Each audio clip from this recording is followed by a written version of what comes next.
자, 반갑습니다. 전 시간에 이어서 계속 오늘도 이어서 가겠습니다. 오늘은 여러분 보시다시피 미국의 여행지, 그러니까 굉장히 컬러풀한 그런 여행지를 잠깐 소개해드리고 전 시간에 이어가지고 계속 나가겠습니다. 자, 일단 색깔이 굉장히 컬러풀하고 색감이 대박 터지는 그런 여행지예요, 이게. 근데 이쪽은 서부 쪽은 별로 없고 거의 동부 쪽에 이런 저희가 많은데 일례로 샬롯이라고 여러분 많이 들어보셨을 거예요. 노스캐롤라이나 쪽에, 그러니까 블루리지 마운틴 그 아래쪽으로 해가지고 그쪽에 가도 이렇게 멋있는 데가 많으니까 혹시 가을에 여행 계획이 있다면 그쪽으로 한번 가시는 것도 좋을 거예요. 자, 첫 번째가 이 버몬트주에 있는 건데 스토우라고 해가지고 버몬트의 조그마한 도시예요. 그러니까 여러분이 만약에 수채화 같은 그런 한 풍경을 담고 싶다 보면 이런 데 가가지고 한번 사진을 찍어볼 만도 해요. 그러니까 잘 기억하셨다가 나중에 학교에 오시면은 프린트물이 있으니까 달라고 해가지고 가져가셔도 되고 하니까 항상 이렇게 머릿속에 기억했다가 한번 찾아가 보는 것도 좋을 것 같아요. 첫 번째가 버몬트예요. 그리고 이제 여기는 여러분이 많이 아시는 옐로스톤, 굉장히 컬러풀하죠. 여기도 온천인데 온천 안에 이렇게 색깔로 해가지고 돼 있는데 굉장히 뜨거워요. 물이 절대 뭐 여기 가지고 수영한다든가 하면 큰일 나요. 여기는 들어가지 않아야 될 곳 여덟 군데가 있는데 거기에 한 군데로 포함이 돼 있어요. 그러니까 그냥 푹 익는 정도라고 보면 돼요. 그냥. 그러니까 일단은 굉장히 온천 스타일로 해가지고 컬러풀한 그런 저희가 있으니까 옐로스톤도 다치기 전에 한번 가볼 만한 그런 데예요. 그 다음에 제가 항상 사진가들이 제일 많이 찾고 죽기 전에 꼭 가봐야 되는 곳이라고 얘기는 안텔로밸리. 안텔로밸리에도 여기도 색감이 빛이 들어오는 방향이나 이런 저거에 따라 가지고 이 색감이 자꾸 변하기 때문에 항상 11시에서부터 2시 정도에 들어가는 게 굉장히 좋아요. 그러니까 아래쪽하고 위쪽하고 두 군데가 있는데 어느 쪽을 가도 상관없어요. 예전에는 그냥 가가지고 바로바로 볼 수가 있고 했는데 지금은 레저베이션을 해야 들어갈 수 있다 보니까 그 근처에 여행사나 아니면 여기서 여행사를 통해 가지고 가시는 게 아무래도 좋을 것 같아요. 만약에 사진을 찍는다고 하면 따로 돈 내고 사진 찍을 수 있는 사람만 모아가지고 들어가는데 조금 비싸요. 비싸기 때문에 그거 염두에 두시고 가시면 돼요. 꼭 한번 가봐야 될 그런 곳이니까 여기도 기억해놨다가 한번 가보십시오. 그 다음에 힐카운인데 여기는 지금은 지났지만 3, 4월에 가야 이렇게 보르보닛이라는 그 시기인데 꼭 가가지고 여기도 이렇게 한번 사진 찍어볼 만한 곳이기 때문에 이렇게 말씀드리는 거예요. 근데 지금은 3, 4월이 아니고 벌써 지났기 때문에 내년에 3, 4월에 한번 방문해가지고 한번 가보시는 게 좋을 것 같아요. 여기도 여기는 중부 텍사스 지방에 있어요. 자, 그 다음에 어디죠? 여러분 많이 기억하시는 샌프란시스코. 샌프란시스코의 옛날 빅토리안 양식으로 이렇게 젖어 있는데 여기도 해가 질 무렵 이런 때 가야 좋지. 뭐 아침 새벽 저처럼 일찍 뭐 한국에서 오는 사람을 이렇게 보여주려고 아침 새벽에 가가지고 이렇게 보는 것은 아니고 햇빛이 비쳐야만이 그 색상이 나타나기 때문에 될 수 있으면 오후나 이런 해 질 무렵 그런 데 가야 컬러풀하게 이렇게 색감이 나타나요. 그러니까 항상 그것도 염두에 두시고 마지막 딴 데 다 보시고 그러고 나서 가보시면 좋을 것 같아요. 그 다음에 이제 콜로라도인데 뭐 요즘 콜로라도를 많이 여행을 하시는 분들이 많더라고 얘기 들어보면. 근데 콜로라도는 꼭 이 로키 산맥뿐만 아니라 이것 말고도 딴 데도 뭐 좋은 데가 많으니까 콜로라도 같은 데는 아무 계절에 가서도 굉장히 좋은 사진을 많이 찍으니까 콜로라도는 이런 정도의 사진이 나온다는 것을 생각하시면 될 것 같아요. 그러니까 굳이 뭐 봄, 여름, 가을, 겨울 뭐 선택해가지고 갈 필요가 없고 그냥 아무 때나 가셔도 콜로라도는 굉장히 좋다 그렇게 생각하시면 돼요. 이제 마룬벨이라고 그러는데요. 근데 이것도 그 흡사한 약간 틀리지만 비샵에 있는 가을 단풍 피우는 데가 있는데 다음 달쯤에 이제 비샵에 대해서 한번 얘기할 텐데 거기하고 거의 흡사한 지형을 가지고 있어요 여기가. 다음에는 이제 나필리 코스트라고 해가지고 여러분 영화에 보셨겠지만 주라기 공원이라고 해가지고 영화의 무대가 됐던데 여기가. 여기도 뭐 똑같이 이렇게 산에서 해변가에서 이렇게 폭포가 이렇게 물이 떨어지고 있는데 내륙에서 바닷가 쪽으로 이렇게 물이 떨어지는 데는 굳이 그렇게 많지가 않아요. 그렇기 때문에 손으로 꼽는 그런 폭포들이기 때문에 멋있는데 여기가 이렇게 굉장히 수려한 계곡을 자랑하니까 지형이 굉장히 기묘하게 이렇게 파져 있고 그래요. 그러니까 여러분도 이런 데 가가지고 한번 구경을 하시려면 한번 가보시면 돼요. 그러니까 바다도 이렇게 에메랄드 빛으로 해가지고 이렇게 굉장히 멋있게 돼 있으니까 신비로움을 자아내니까 그래서 주라기 그 영화도 여기 가서 찍었던 것 같아요. 하와이에 있습니다. 자 여기까지 7군데의 색감 터지는 7군데의 지역을 설명해 드린 거예요. 그러니까 여러분도 꼭 한번 여행 가시면 저런 데 한번 가보시는 게 좋을 것 같아요.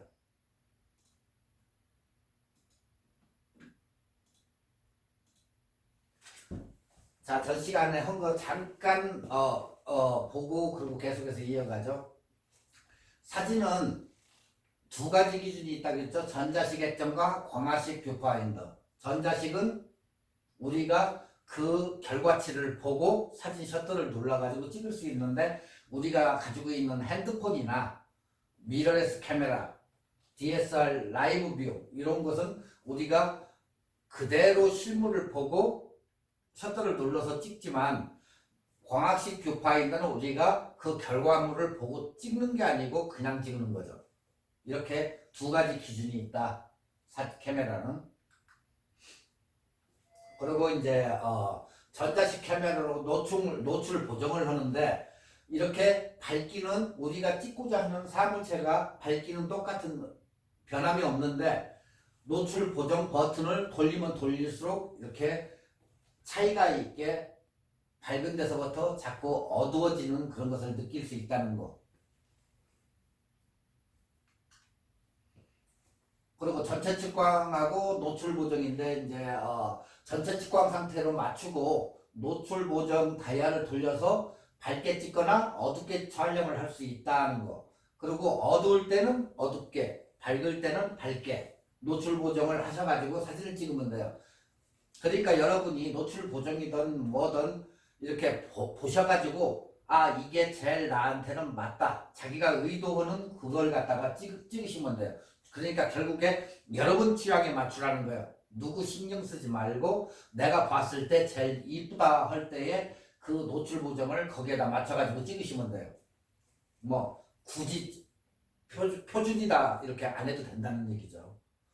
그러니까 항상 여러분이 맞춰가지고 찍으시면 돼요. 그럼 전 시간에도 얘기했지만 노출 보정은 적정 노출이라고 우리가 항상 얘기하죠. 아 적정하게 찍었다 하는 적정 노출은 여러분이 이렇게 보실 때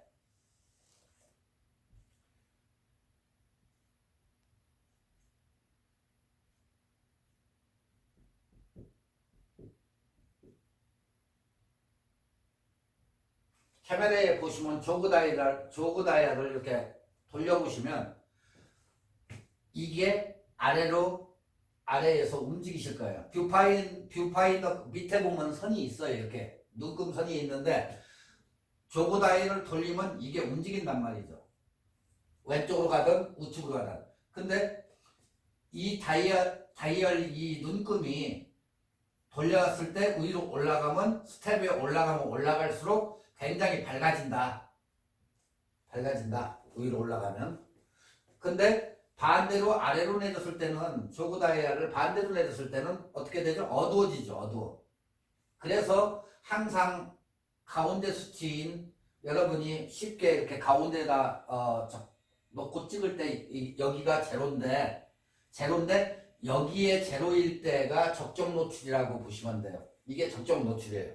그러니까 이게 좌우로 움직여서 항상 가운데에다가 이렇게 맞춰가지고 찍을 때가 제일 적정 노출이다. 근데 밝을 때는 약간 밝게, 어두울 때는 약간 어둡게. 근데 그런 걸 따지지 말고 여러분이 컬러를 원한다든가 아니면 이뻐 보일 때 그게 적정 노출이다. 이렇게 생각하시면 돼요. 딴 얘기는 들을 거 없고 내가 이뻐 보일 때가 적정 노출이다. 예. 왜 이런 얘기를 하냐? 사진은 개인적인 찍고자 하는 목적에 의해 가지고 촬영자의 그 컬러풀한 모든 것을 보는 눈이 다 개인의 취향이 다르기 때문에 굳이 적정 노출을 맞추지 않아도 된다. 그 얘기예요. 그러니까 항상 내가 이쁘다 생각되면 그냥 그것을 따라가가지고 그냥 찍으시면 돼요. 절대 수치를 개념할 필요가 없어요. 자, 지금 이렇게 보시면 모델이 흰 브라우스 와이셔츠를 입고 있는데 브라우스나 뭘 입고 있어도 똑같겠지만 근데 배경이 흰색이에요. 그러다 보니까 어때요? 흰 바탕에 흰 적으니까 엄청나게 밝겠죠. 그러니까 사진에서 여기서 보는 것은 벽면도 굉장히 브라이트 해가지고 굉장히 밝고 모델이 흰 톤을 입고 피부색 또한 동양인이다 보니까 흰색이에요. 우리는 약간 흰색, 하얀색을 띄어요. 근데 이 상태로 보정을 갖다가 여기에다 놓고 찍으면 전 시간에 얘기했던 노출형은 뭐라고 그랬죠? 그레이 컬러, 그레이의 18%라고 그랬죠. 18%. 그레이에 18%가 들어가 있는데 그러니까 우리가 노출 보정 0에다 놓고 찍을 때에는 항상 그레이 18%다 이렇게 생각을 하라겠는데 그러면 당연히 어둡겠죠. 그렇죠? 18% 그레이니까 노출 보정이 가운데니까. 그래서 밝게 찍으라는 얘기예요. 밝게. 이거보다 밝게. 그러니까 항상 어느 카메라고 노출 보정이 제로다 하면은 18%다. 그럼 그레이 컬러가 18%이기 때문에 어둡잖아요. 그죠? 그래서 밝을 때는 밝게, 어두울 때는 어둡게. 그 얘기를 하는 거예요. 그러니까 약간 밝게 찍으라는 거예요. 왜? 이게 어둡게 나오기 때문에. 노출 보정 0일 때에는 어둡게 나오기 때문에 18% 그레이이기 때문에 약간 한 스탑이나 이런 식으로 올려가지고 밝게 찍으면 밝게 나온다는 얘기죠. 안 그러고 정상적으로 찍었을 때는 어둡겠죠. 18%가 그레이니까. 노출이 가운데일 때 적정 노출일 때는 0이라 놓고 찍으면 어둡게 나온다는 얘기예요. 그러니까 그것을 확인하기 위해서는 적정 노출 0에다가 맞춰서 한 컷 찍고 한 스탑 올려가지고 한 컷 찍어보면 확실히 현저하게 차이남을 느껴요. 그러니까 항상 그레이 컬러 적정 노출은 그레이 컬러가 18%다 이거 머릿속에 항상 가지고 계시면 돼요. 그리고 어두울 때는 어둡게 찍으란 말은 이 상태에서 노출 보정을 0으로 이렇게 놓고 찍으니까 어때요? 당연히 어둡죠. 그죠?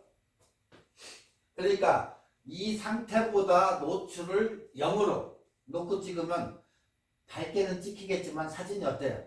뭐 왜?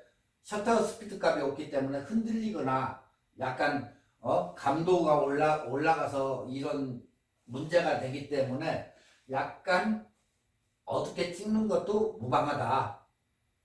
그냥 찍으시라는 얘기예요. 결국에 약간 어둡게.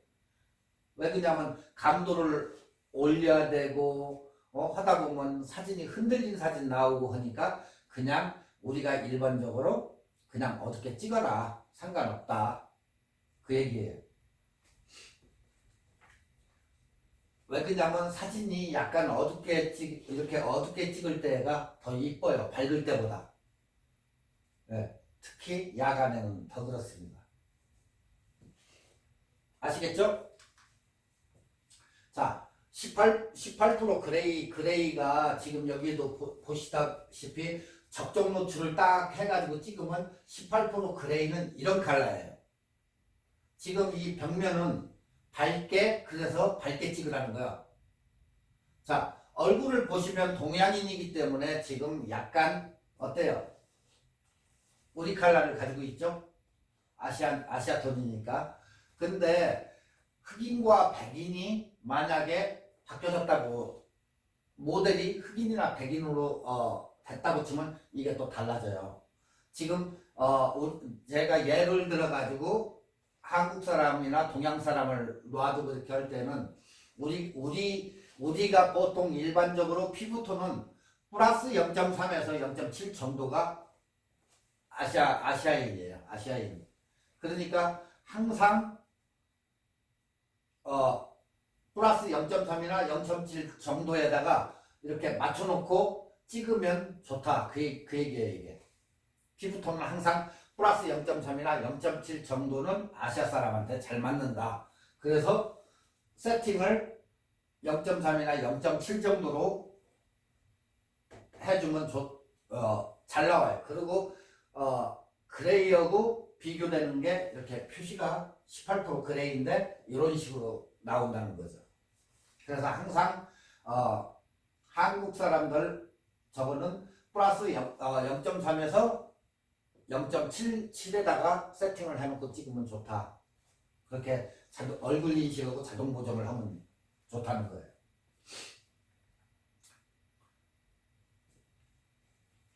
그리고 요즘 카메라나 핸드폰들은 얼굴 인식이 되면 자동으로 이렇게 보정이 되는 걸 봤을 거예요. 여러분 핸드폰 가지고 집에서도 이렇게 얼굴을 딱 찍으면 어때요? 노출이 자기가 딱 알아가지고 하는데 거의다가 0.3에서 0.7 자동 보정이 돼요.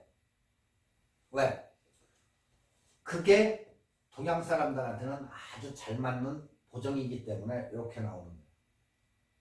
항상 여러분도 그러니까 플러스 0.3이나 0.7을 갖다가 자동 보정이 되면 피부가 굉장히 좋게 나온다 이렇게 생각하시면 돼요. 자, 얼굴 인식하고 자동 보정을 이제 똑같이 0으로 노출 다이아를 0으로 놓고 우리가 뷰파인더를 보니까 이렇게 나왔어요. 그래서 가운데에다 딱 놓고 찍었을 때 노출 다이아를 0으로 세팅해 가지고 인물이 있을 때와 없을 때 이렇게 달라져요. 왜? 인물이 있을 때는 이 피부톤을 갖다가 얘가 딱 알아서 노출 보정을 잡지만은 없을 때에는 이렇게 밝아진단 말이에요. 지금 이렇게 보시는 바와 같이 하늘이 여기는 어떻게 해요? 클리어하고 클라우드하게 이렇게 잡히지만 여기는 좀 약간 흐리멍텅하죠. 왜? 여기에 인물이 있기 때문에 딱 노출 보정이 된 거예요. 이거 지금. 그렇기 때문에 지금 컬러가 다른 거예요. 이게. 그냥 없을 때는 그냥 우리가 찍을 때는 이게 훨씬 낫죠. 근데 만에 하나 앞에 뭐 친구나 지인이나 이렇게 사진을 찍을 때 가운데에다 사람을 넣고 찍었을 때는 노출 보정이 틀려진다는 거예요. 그러니까 항상 역으로 세팅을 해도 인물이 있을 때와 없을 때가 굉장히 이게 달라진다. 그거 생각하시면 돼요. 그러니까 배경이 지금 이 사진만 봐도 배경이 어두워졌어요. 저쪽은 굉장히 클라우드인데 이쪽은 어두워진 거 지금 여러분이 보이시는지 모르겠는데 지금 왼쪽 사진과 우측 사진 이렇게 비교해 보면 첫 번째가 배경 사진이 굉장히 어두워졌어요. 네. 그러니까 통일감이 없어서 혼란스럽고 그래가지고 일련성을 그러니까 똑같은 그것을 원하시는 분들은 얼굴 인식의 보정을 갖다가 꺼놓고 촬영하면 똑같아져요. 아시겠죠? 자, 얼굴 인식을 갖다가 온 시켜놓고 핸드폰이나 카메라를 온 시켜놓고 만약에 찍었으면 얼굴이 인식이 됨과 동시에 밝아지고 어두워지고 하늘이 이렇게 변해요. 근데 노출 인식을 갖다가 얼굴 인식을 갖다가 안면 인식이라고 이렇게 돼 있는 핸드폰에 적은데 그걸 꺼놓고 찍었을 때는 이게 원 컬러가 이렇게 나와요. 왜? 사람을 인식을 안 하니까 똑같이 나오겠죠? 네. 그러니까 항상 노출 보정을 어느 분들은 이렇게 그걸 꺼놓고 촬영하시는 분이 있어요. 그러니까 여러분도 만에 하나 뭐 크라우드한 이런 사진을 원한다고 하면 노출 굳이 인물을 원하지 않고 저거 할 때에는 노출 보정을 꺼놓고 업 시켜놓고 찍으면 이렇게 굉장히 클리어한 사진을 얻을 수 있어요. 근데 배경보다도 인물을 위주로 뭐 어디 관광을 갔다든가 할 때에는 인물을 넣기 때문에 굳이 인물이 잘 나와야 되는 사람들은 그냥 똑같이 인물 노출 보정을 시켜주면 그냥 얼굴 인식이 카메라가 아니면 핸드폰이 딱 해가지고 이렇게 약간 배경이 어두워지면서 사진을 찍을 수가 있어요. 아시겠죠? 그러니까 개인적으로 이걸 껐다 항상 막 껐다 켰다 막 이게 번거롭지만 차라리 꺼놓고 쓰는 것은 우리 쪽에서는 그걸 권장을 드려요. 그러면 이게 별 필요가 없잖아요. 항상 밝잖아요. 어두워지질 않으니까. 근데 인물을 요할 때 나는 인물이 필요하지 배경이고 그냥 나오면 돼 하시는 분들은 켜놓으세요. 근데 일반적으로 뭐 그게 얼굴 인식이 별 필요 없고 그냥 배경이나 이런 저거를 찍을 때는 굳이 안 켜놓고 찍어도 된다. 예. 왜? 우리가 얘기하는 일관성 있는 사진이 이것 찍어도 똑같고 저것도 찍고 저것도 찍고 할 때 사진이 똑같아야 되는데 이 얼굴 인식을 켜놓았을 때에는 얼굴 인식을 하기 때문에 배경에 지장을 두기 때문에 꺼놓고 찍어야 된다 그 얘기예요. 아시겠죠? 네. 자, 그 다음에는 이제 우리가 많이 쓰는 광학식 뷰파인더인데 광학식 뷰파인더는 실제로 내가 찍어가지고 보기 이전은 어떻게 찍어졌는지 알 수가 없다는 거.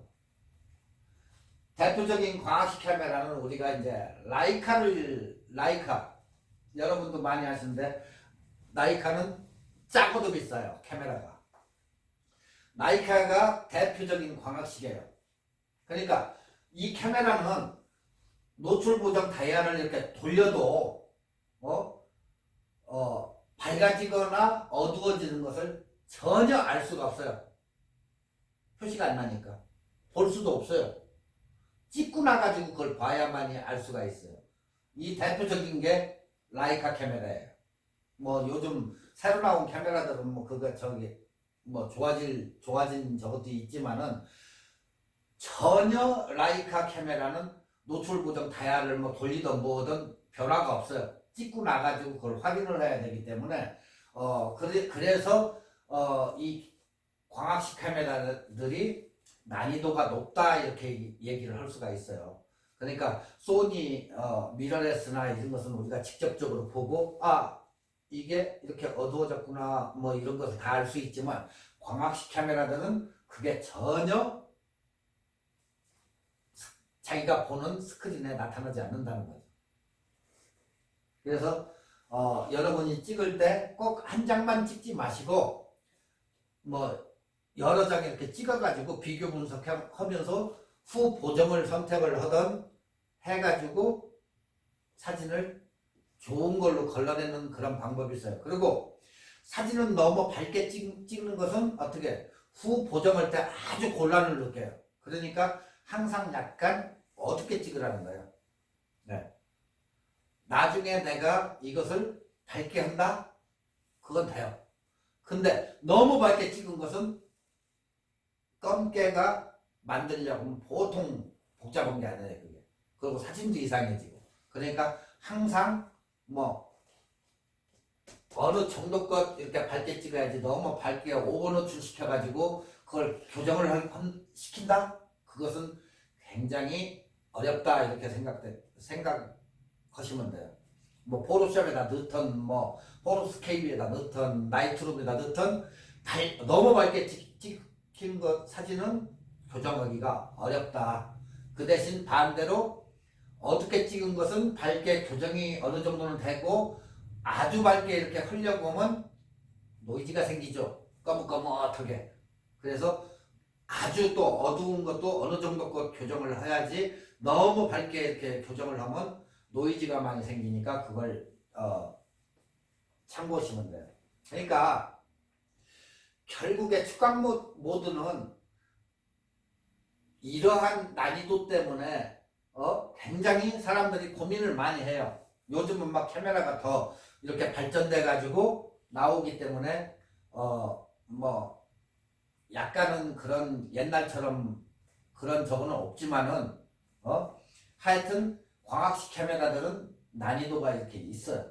그러니까 항상 여러분이 찍어가지고 반복해서 찍고 내 카메라가 어떻게 찍히는가에 대해서 그걸 잘 대처를 해야 돼요. 그러니까 이렇게도 찍어보고 저렇게도 한 스텝 더 올려가지고 찍어보고 해가지고 내 카메라는 이런 식으로 나오는구나 하는 걸 알고 있으면 이런 문제가 없어요. 그러니까 결국에 감을 잡아야 되는 거죠. 자기 카메라에 대해서. 안 찍어보고 나가지고 그냥 똑같이 찍어보면 이 감이 없어지죠. 그 감이 잡아져야 여러분이 프로가 되는 거예요. 그러니까 항상 자기 카메라를 찍어가지고 내 카메라는 이럴 때 이렇게 나오는 거구나 하는 것을 느끼고 자기가 자기 카메라를 핸들링을 할 수가 있어야 프로가 돼요. 그러니까 항상 무수히 많은 시행착오를 겪고 찍고 해봐야만이 결국은 프로페셔널한 저희가 된다 그 얘기예요. 자, 스파tik광은 과연 무엇일까? 배경이 극단적으로 아주 어두운 배경은 깜깜한데 뭘 더 바래요? 바를 게 없잖아요. 그냥 어둡게 놔둬요. 자, 근데 인물이 있으면 인물은 살려야 될 거 아니에요.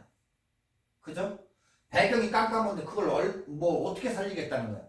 그런 건 무시해버려요. 그냥 검게 놔둬요. 그리고 배경만 살려도 인물만 살려도 사진이 멋있어요.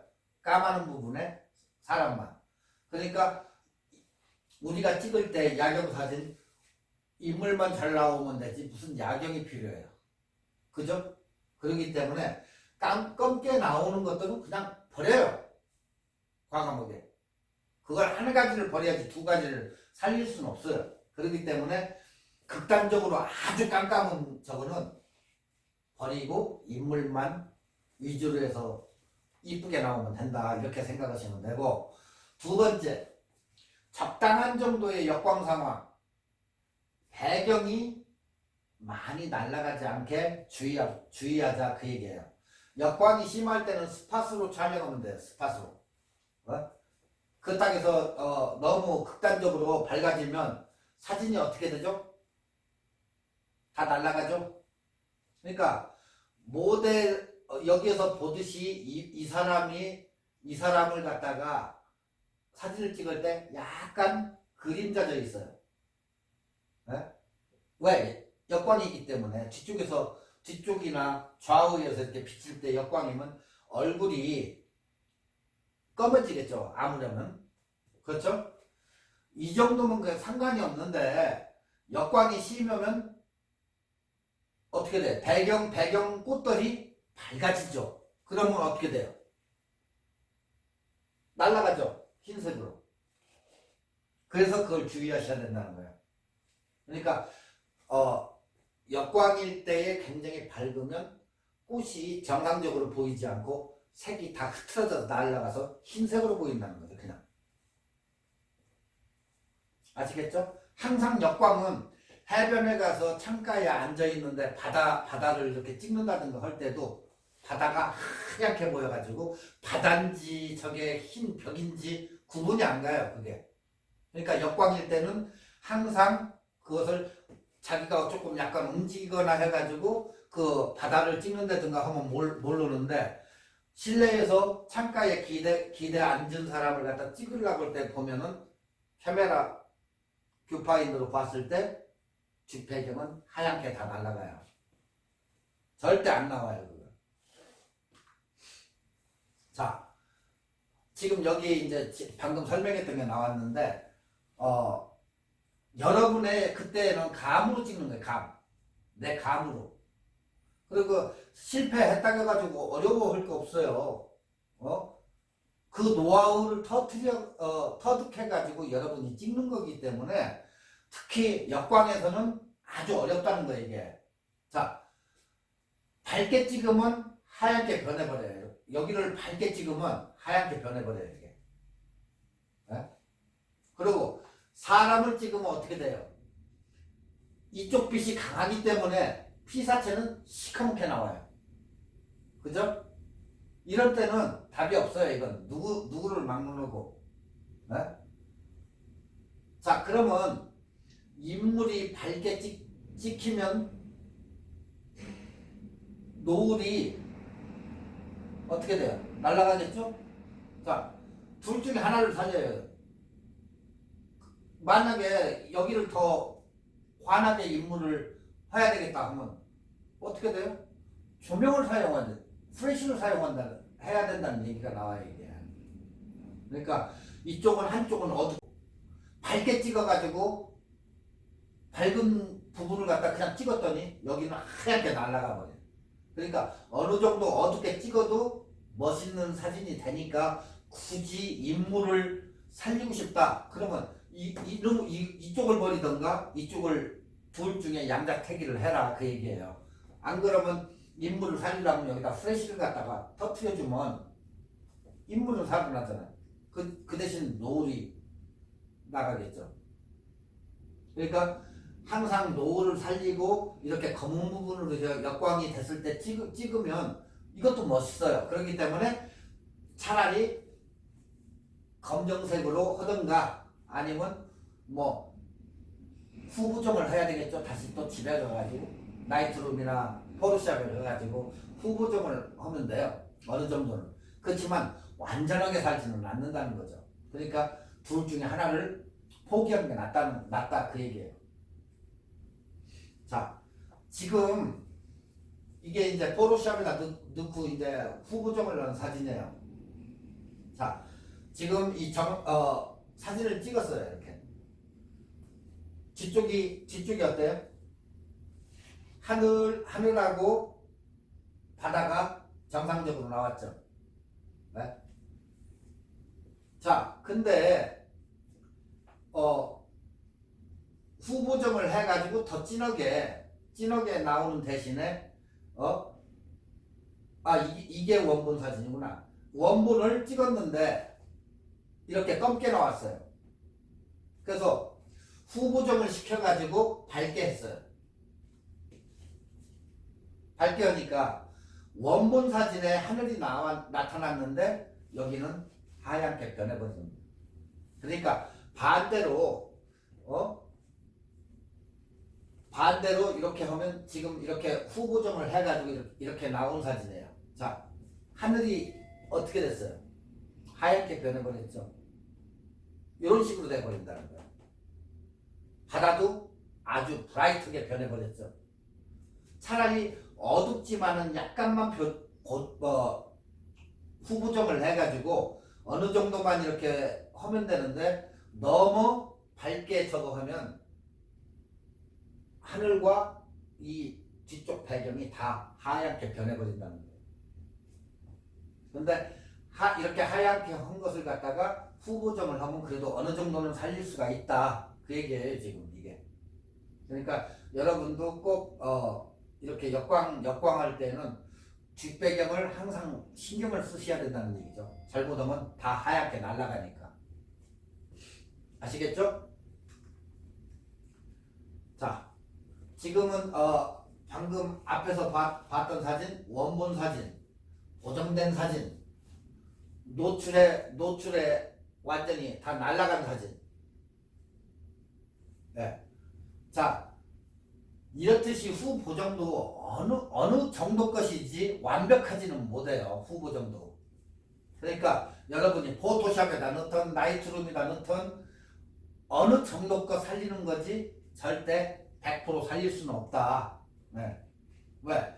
노출을 밝게 하면 뒷배경이 날아가고 이건 아예 명심해야 돼. 사진 찍으면서 역광 노출은 거의 답이 없다. 둘 중에 하나를 택하는 게 답이다. 왜 그러냐? 자, 가운데 적정 노출이 0으로 촬영했을 때 노란색이 이렇게 나와요. 자, 근데 3스텝 오버를 시켜가지고 밝게 했더니 노란색이 딴 색으로 변해버려요. 이렇게. 자, 3스텝 언더로 어둡게 놓고 찍으니까 노란색이 어느 정도는 나와요. 이렇게. 지금 보이시죠? 이 컬러 차트가 이런 식으로 변해버린다는 거예요. 그러니까 여러분이 후보정을 촬영하기 위해서 RAW 찍던 뭐 JPG로 찍던 뭐 해가지고 가가지고 이렇게 어느 정도 후보정을 하면 어느 정도는 이렇게 살릴 수 있지만 근데 역광은 항상 하얗게 날아갈 가능성이 많다. 뭐 말리부 같은 데 가가지고 해변가 쪽으로 피사계 쪽이 굉장히 밝은 쪽으로 찍으면 뒤쪽이 밝아가지고 얼굴은 검게 날아가는 경우가 많아요. 그렇기 때문에 항상 역광일 때는 답이 없다. 노출은 후보정을 해가지고 어느 정도 이렇게 원본 까마는 것을 갖다가 이런 정도는 후보정이 타도 후보정을 완전히 노출을 올린 상태 사진을 보면 다 하늘이고 이게 다 날아간다는 거 색감이 아시겠죠? 항상 그래도 언더로 촬영하는 게 낫죠. 검게 촬영을 그래서 어둡게 촬영을 해가지고 보정을 시키면 그래도 어느 정도는 낫다. 인물을 살리기 위해서 항상 역광 사진을 찍으면 잘못하면 배경이 날아갈 수 있다 하는 것을 항상 기억하셔야 돼요.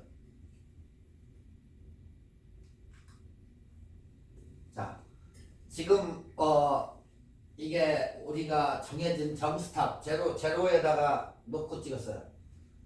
점스탑에서 3스탑을 올렸어요. 플러스. 그러면 8배가 되는 거죠. 8배, 2배씩이니까. 그리고 점스탑에서 마이너스로 3스탑 내려버렸더니 이렇게 까매져요. 여기는 굉장히 밝아져요. 사람이 어떻게 돼요? 완전히 오버 노출을 해가지고 하얗죠. 여기 색감도 없잖아요. 이 세 사진을 포토샵으로 노출 이렇게 보정을 하면은 이렇게 나오는 거예요. 컬러가. 그래서 항상 어둡게 찍어가지고 보정을 해야지 밝게 찍어가지고는 절대 보정이 안 된다는 거. 아까도 얘기했지만 사진을 밝게 찍어가지고 보정이 어렵다. 굉장히 어렵다. 그 대신 어둡게 찍은 것은 그래도 어느 정도의 보정이 된다. 아시겠죠? 항상 사진은 약간 어둡게 찍으면 돼.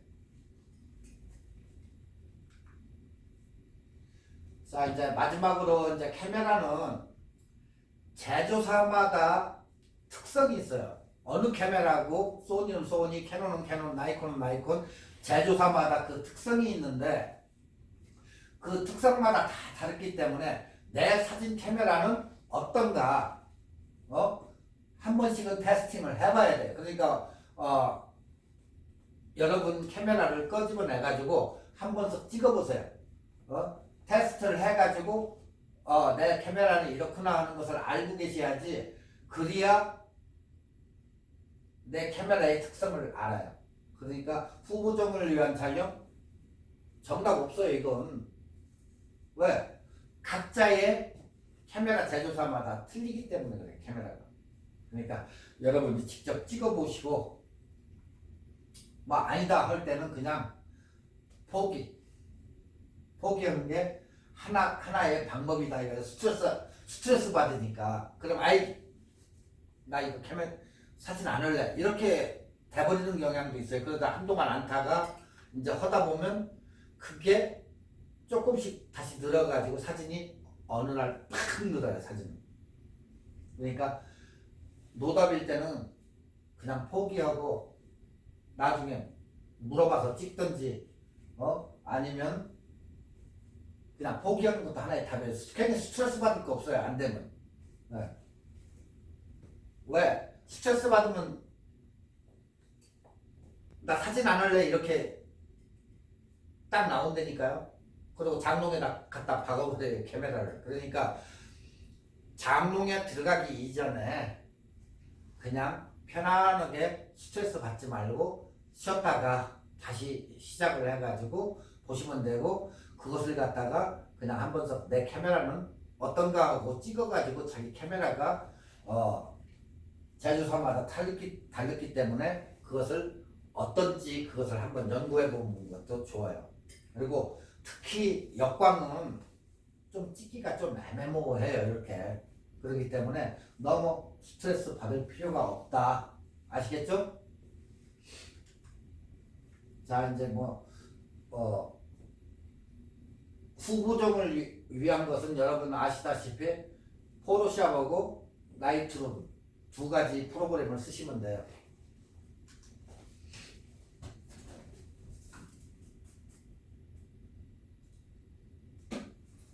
자, 다음은 전 시간에 안 한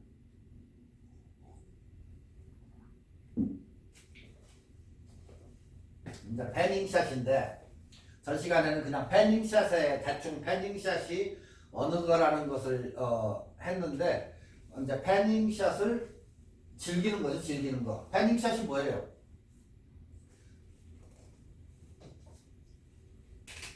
패닝샷이라는 것은 거의 다 뭘 주로 많이 찍죠?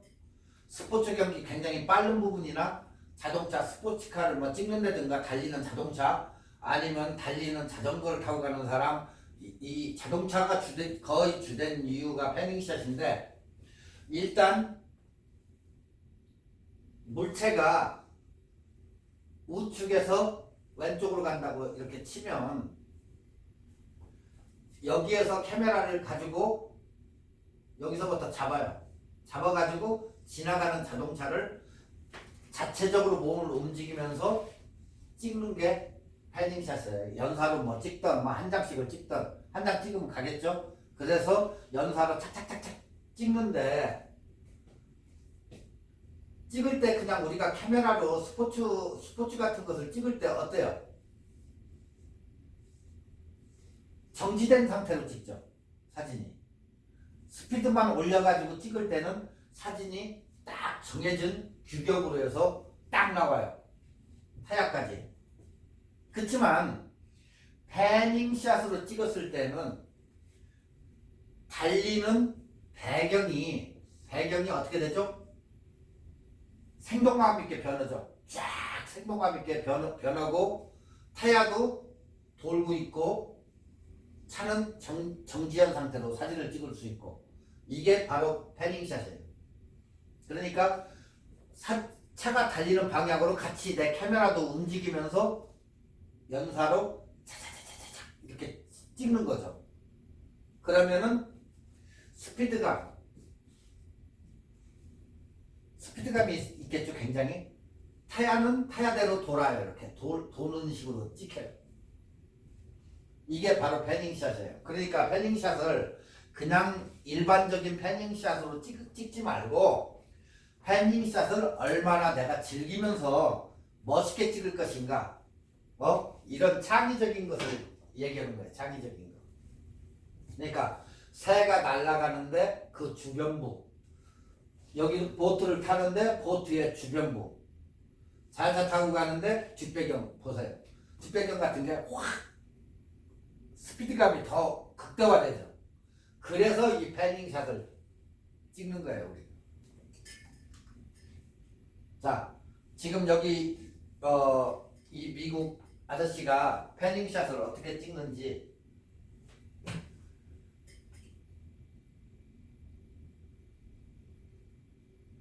지금 패닝샷을 찍는데 차가 저쪽에서 이쪽으로 가게 돼 있죠?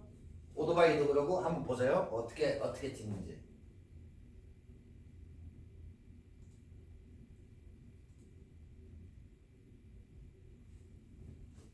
자, 이 사람이 저쪽에서부터 오토바이 가는 방향으로 몸을 풀어가면서 찍죠, 지금? 이렇게 찍는 게 패닝샷이에요.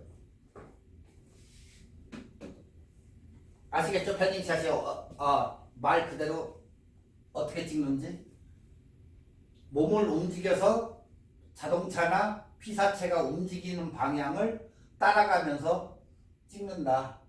그래서 배경이나 이런 것을 더 극대감을 시켜가지고 정지된 상태의 피사체를 찍는 그런 것을 갖다가 우리가 패닝샷이라고 한다. 자, 패닝샷. 일단은 패닝샷은 움직이는 그냥 대단원으로 패닝샷은 움직이는 물체를 따라가면서 찍는다. 그거예요. 자, 여러분이 사진 좀 찍는다 하시는 분들은 안 찍어본 사람이 없을 거예요. 축구 선수가 막 죽으라고 손흥민이가 달려간다든가 할 때 막 찍는다든가 농구를 시작할 때 찍는다든가 할 때에 찍는데 사진 좀 조금 한다는 사람들이 찍어대요. 이 사진은 패닝샷을 많이 해요. 한두 번 썩은 다 해봤을 거예요. 근데 잘 되는 사람은 여러 번 찍겠지만은 안 되는 사람들은 에이 안 찍어. 왜? 움직이는 물체다 보니까 쉽지만은 않아요. 이것도 여러 번 찍어봐가지고 이것도 역시 자기 것이 돼야 되는데 그게 안 되는 사람들은 이게 어렵다 이렇게 또 느껴지는 사람도 있어요. 그렇기 때문에 거기에 대해서 이제 얘기를 해드리는 거예요. 패닝샷은 원래 연속적으로 이렇게 찍혀지는 화면이라고 그래요. 연속적으로 찍혀지는 사진이 뭐라고 그랬죠? 예전에 파노라마 사진이라고 그랬죠. 연속적으로 파노라마 사진. 여기서도 파노라마 샷의 준말로 피사체 즉 사진이 찍히는 대상이 움직일 때 같은 방향으로 카메라를 따라가면서 찍는 촬영 기법이다. 촬영 기법이에요 이게. 그러니까 움직이는 대상을 사진으로 담기란 어때요? 굉장히 어렵죠. 사실 가만히 있는 사람을 맨날 찍고 적어놓는데 조금 이렇게 움직이면 상이 날아가고 그런데 그게 이제 기술이죠. 기술. 그러니까 여러분도 그렇게 해서 한번 찍어보세요. 뭐 애들이 풀밭에 공원에 같이 가가지고 뭐 달린다든가 할 때 패닝샷은 일반적으로 셔터 스피드를 올리면 안 돼요. 자, 달리는 사람을 정지되어 있는 상태로 찍을 때에는 셔터 스피드만 올려가지고 정지된 상태, 아니면 분수가 떨어질 때 그냥 그대로 찍을 때는 정지된 상태면 셔터 스피드만 8,000분의 1초, 뭐 6,000분의 1초 이렇게 주면 딱 나와요. 그렇지만 이건 정지된 상태로 찍기 때문에 모든 배경이나 모든 피사체는 정지되어 있는 상태로 찍힌다는 거예요. 그렇지만 우리는 패닝샷을 찍을 때 이 기법으로 찍을 때는 셔터 스피드를 올리는 게 아니고 아래로 내려준다. 30분의 1초나 뭐 이런 식으로 160분의 1초 30분의 1초 이 사이에서 뭐 적을 때 15분의 1초 이런 식으로 내려가지고 찍는데 보통 뭘 찍는다? 달리는 자동차를 찍는다. 자, 지금 여기 보시는 대로 스포츠카들 이렇게 달리는데 어때요? 이것은 그냥 서 있는 자동차예요. 자, 그렇지만 지금 이 달리는 자동차들 이렇게 보시면 스피드감이 있죠. 타야는 타야대로 돌고 있고, 타야들은 다 돌고 있죠. 여기도 돌고 있고. 그렇지만 외형은 거의 서 있잖아. 그리고 뒤에 배경들이 어때요? 리얼하게 생동감이 있잖아요. 타야는 도는데 정지된 사진 멋있잖아요. 그래서 항상 우리가 패닝샷으로 찍은 사진들은 스피드감이나 모든 게 박진감이나 역동적인 사진을 찍을 때는 항상 패닝샷으로 찍는다. 뭐 새가 날아가는 저거라든가 새도 날릴 때부터 그때부터 찍기 시작해가지고 새에 가는 방향으로 해서 이렇게 찍는 그게 다 우리가 얘기하는 패닝샷 기법이에요. 자, 보편적으로 우리가 그런 것을 찍으려고 하면 어때요? 피사체가 엄청 빠르죠? 자동차도 붕 하면 지나가잖아. 그래요. 그래서 찍기가 그렇게 쉬운 사진은 아니에요. 자, 잘 찍기 위해서는 뭐가 필요할까요? 카메라 다리가 필요하겠죠? 네. 다리도 모노포트라고 해가지고 한 개짜리가 있어요. 한 개짜리. 뭐 이런 세 개짜리 다리도 있겠지만 모노포드가 있으면 좋다는 거예요. 모노포드. 한 개짜리로 움직일 수 있는 거. 한 개짜리는 좌우 뭐 막 움직여요. 그렇지만 이 다리가 돼 있으면 어때요? 움직이지 못하겠죠. 그러니까 모노포트는 딱 세워놓고 이쪽에서부터 자기 자유자재로 움직일 수 있는 모노포트가 있어요. 그러니까 다리가 하나로 된 거. 네. 그러니까 그렇다고 해서 그것 때문에 굳이 모노포트를 산다고 하면 안 되고 모노포스트가 있으면 좋다 그 얘기예요. 네. 왜냐하면 수평으로 움직이는 거니까 이건. 네. 우위로 움직이는 게 아니고. 근데 모노포트가 있으면은 영상을 찍을 때도 무지 좋다는 거야. 딱 움직여가지고 그대로 움직여지기 때문에. 아시겠죠? 네. 그리고 CPL 필터가 있으면 좋습니다. 대부분의 셔터 스피드는 80분의 1초에서 100분의 1초, 160분의 1초 그 안에서 사진을 많이 찍기 때문에 조리개가 굉장히 쪼여지겠죠? 네. 쪼여지기 때문에 CPL 필터에 의한 조리개 감소는 무시하고 반사광을 잡는 게 좋다. 그래서 CPL 필터가 있으면 좋다.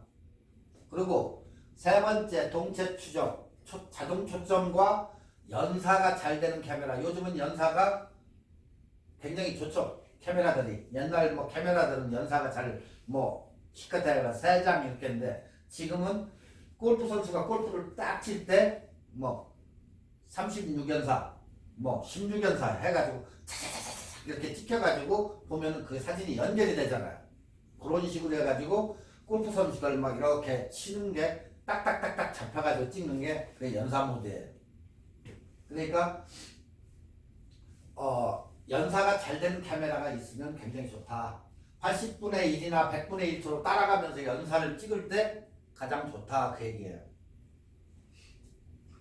자, 찍을 때는 수동 모드가 아닌 셔터 스피드 우선, 셔터 스피드 TV 셔터 스피드 우선은 T나 TV로 표기가 되죠. 캐논은 TV로 돼 있죠. 그래서 셔터 모드로 하고 가까이에서 망원이 아닌 약간의 광각이라고 하면 뭐죠? 약간 볼록 튀어나온 렌즈. 그래야 화각이 넓게 잡히죠. 근데 망원 렌즈를 잡으면 요마직밖에 안 되겠죠. 그러니까 약간의 광각으로 찍으면 이렇게 화각이 넓어지기 때문에 유리하겠죠. 광각으로 찍는 것이 전체의 광각이 선회도가 좋죠. 24mm라든가 이 아래로 내려가면 광각인데 선회도 그러니까 나오는 사진에 나오는 그 선회도를 굉장히 좋게 하기 위해서 광각 렌즈가 필수적으로 따라붙으면 좋다 그 얘기예요. 자, 그리고 멀리서 만안경으로 조리개를 조여 200mm짜리를 찍을 때 만안경으로 당겨가지고 조리개를 조여 거리와 격차를 순간적으로 빠르게 움직이는 자동차에 어떻게 되죠? 초점이 날아가겠죠. 네. 초점이 날아가니까 광각 렌즈가 그래도 좋다 그 얘기예요. 뭐 광각 렌즈 없으면 그냥 딴 걸로 찍어도 무방하겠지만 뭐 번들 렌즈로 찍던 뭐 그건 상관이 없겠지만 일단은 망원 렌즈로 찍는 것은 초점이 잘 날아간다. 자, 요즘 카메라는 좋아서 자동차를 8000분의 1초로 자동차를 딱 찍었다. 그러면 아까 얘기했듯이 자동차가 정지 상태로 딱 찍히겠죠? 이때에 자동차 타이어도 같이 정지되어 있죠. 8000분의 1초 찍었을 때. 그러면 그냥 세워놓고 찍지 보려고 가는 차를 그냥 그런 식으로 찍어요. 아무 무의미하잖아. 그러니까 마치 정지되어 있는 찍지만은 패닝샷으로 찍는 것은 어때요? 타야도 돌고 뒷배경도 굉장히 스피드감 있고 역동적으로 이렇게 볼 수 있는 그런 사진을 찍기 위한 패닝샷이에요.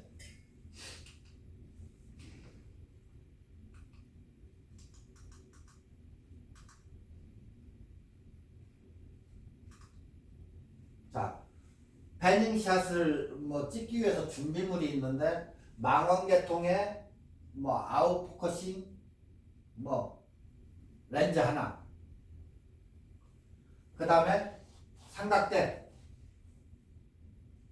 뭐 모노포트가 없으면 그냥 일반 삼각대, PL이나 ND 필터, 셔터 속도를 느리게 할 때 좋다.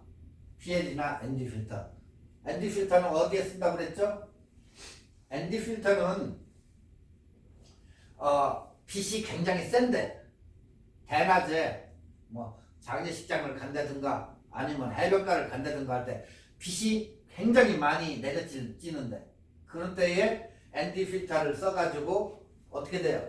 빛을 차단시키는 역할을 해요. 그러니까 우리가 비디오를 찍을 때 딱 가지고 카메라를 나가보면 카메라 뷰파인더를 이렇게 보고 있으면 ND 필터 깜빡 ND 필터 키라고 이렇게 나와요. 그럴 때 ND 필터를 딱 온 시켜줘요. 그러면 어떻게 돼? 빛이 그만큼 차단시켜주는. 자, ND 필터라는 건 결국에 우리가 생각할 때 선글라스. 이 렌즈에다가 검은 선글라스를 이렇게 씌워놨다고 보시면 돼요.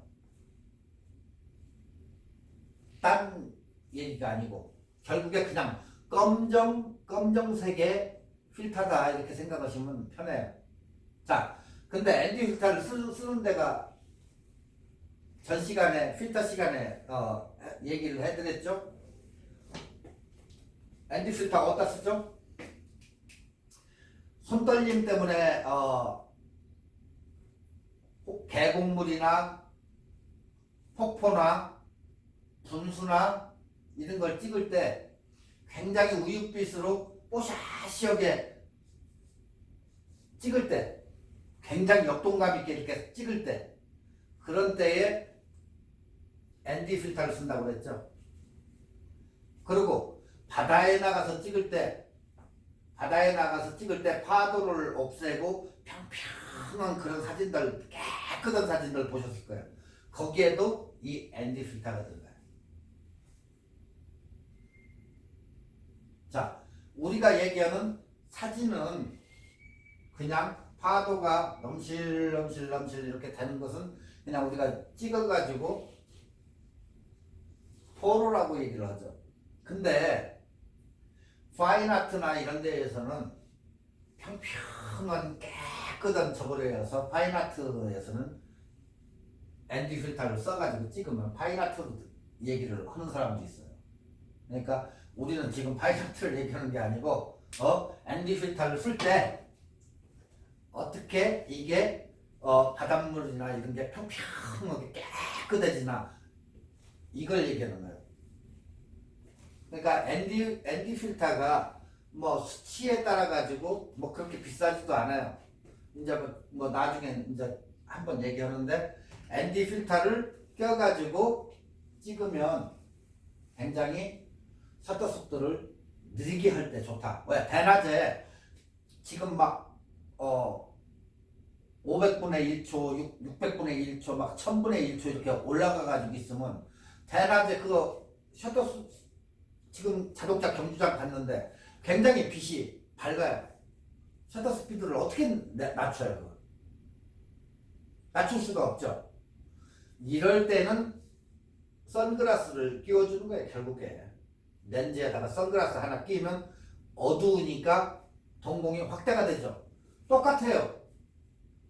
셔터 스피드를 아래로 내리기 위해서는 필터를 끼워주는 거죠. 그러면 대낮에도 셔터 스피드를 굉장히 낮춰지는 거죠. 네. 다음 두 번째는 장소 선정. 뒷배경이 나무나 건물이 있어 아름다운 곳, 좀 약간 복잡한데 이런 데가 싹 지나갈 때는 더 멋있게 나오겠죠. 자, 근데 벽돌만 있고 뭐 블럭으로 쌓아놓은 벽돌이 있는데 그 차 지나가는데 찍었다. 뭐가 나타나요? 아무것도 안 나타나겠죠. 그죠? 근데 거기에 막 나무도 있고 이렇게 복잡하게 있는 데는 휙 지나갈 때 찍으면 그게 결국에 스피드감으로 이어지는 거예요. 결국에. 네. 자, 카메라 이제 다음 세 번째 카메라 설정인데 S모드를 선택해가지고 찍을 때는 자전거는 60분의 1초, 자동차는 100분의 1초. 그 정도가 적정한 셔터 스피드인데 빠른 피사체는 셔터를 빠르게 한다. 자, 여기서 이제 프로들은 M모드로 설정을 해서 찍어요. 보통 S모드를 찍는 게 아니고 보통 매뉴얼 모드에 맞춰가지고 설정을 하는데 조리개를 개방할수록 어떻게 되죠? 아웃포커싱이 되므로 아예 많이 개방을 한다. 왜 그러냐면 조리개를 열어줘야 아웃포커싱이 흐릿하게 되니까 극대화가 되겠죠. 흐릿하게. 네. 그렇게 돼요. 그리고 조리개를 개방하고 셔터 속도를 느리게 하려면 ISO를 내려야 되겠죠? 카메라 감도를 내려야 된다 이 얘기예요. 그러니까 내려야 하는데 한도가 있기 때문에 대낮에 쨍쨍쨍 튀었는데 안 내려가. 이럴 때는 PL 필터나 ND 필터를 껴가지고 셔터 스피드를 아래로 내려서 셔터 스피드를 확보를 한다. 예. 그 다음에 찍는 거. 피사체가 나타나면 이쪽에서 이제 나와서 이쪽으로 가는데 나타나면 일단 반샷들을 눌러요. 초점을 맞춰야 되니까 딱 맞춰놓은 다음에 그 다음에 같이 따라 움직이면서 연사로 짜자자자 찍는 거야. 그러니까 피사체가 나타나면 반샷타를 누른 채 피사체를 따라가다가 가운데 오면 그때 찰칵 누르는 그런 저거. 안 그러면 가면서 연사로 해가지고 짜자자작 찍던가. 그러니까 그렇지 않으신 분들은 이쪽에서 반샷타를 눌러가지고 요마저 가서 찰칵 누르라는 얘기예요.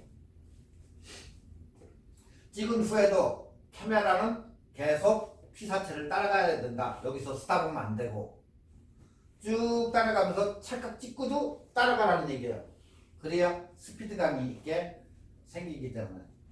연사로 찍으면 좋은 장면은 건지기가 쉽다. 왜?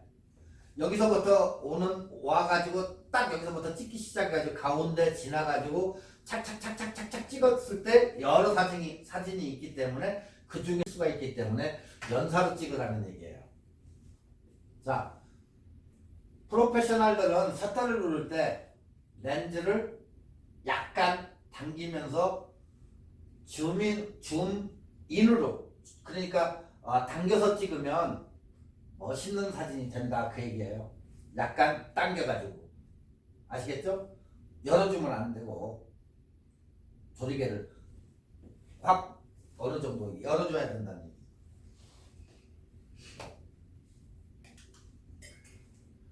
자, 이제 느린 셔터 스피드인데 오늘은 시간이 지금 다 됐기 때문에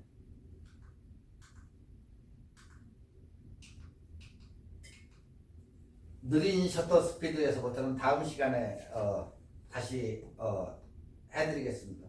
오늘은 여기까지.